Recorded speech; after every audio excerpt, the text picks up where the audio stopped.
அப்புறம் இன்னொரு கூட்டம் வந்து இந்த கேப்ல வந்து ஒரு வேலையை பார்த்துட்டாங்க. அது என்னன்னா, விஜய் சேதுபதி வந்து தெலுங்கரு, அவர் வந்து திராவிடத்துடைய கைகூலி அப்படியெல்லாம் கிளப்பி விட்டாங்க. 28 வயசு ஆகுது, எப்படி நிக்கிறோம் மேக்கப் இல்லாம வர சொல்லுங்க. ரஜினிகாந்த் மூஞ்ச நம்ம வீட்டு நாய் ஓடி போயிடும், எங்கிட்டாவது ராஜபாளையம் பக்கம் ஓடி போயிடும்.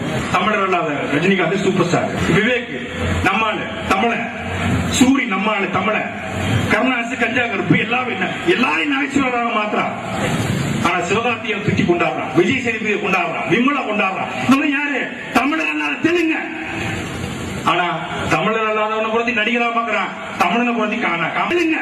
நாய இந்த மாதிரி மாறி மாறி ஜனம் கேட்டு நீ பிச்சை எடுக்கிறதுக்கு செத்து போயிடல. அப்படி எல்லா படங்களையும் புறக்கணிக்கணும் அப்படின்னு பல விமர்சனங்கள் வந்து இருக்கும். இந்த படம் மட்டும் இல்ல, இனி விஜய் சேதுபதி நடிக்கிற எந்த படமும் தமிழ்நாட்டு தியேட்டர்ல ஓடாதுங்கிற நிலைமை உங்கள் மீது வைக்கப்பட்ட அன்பான கோரிக்கை தான்.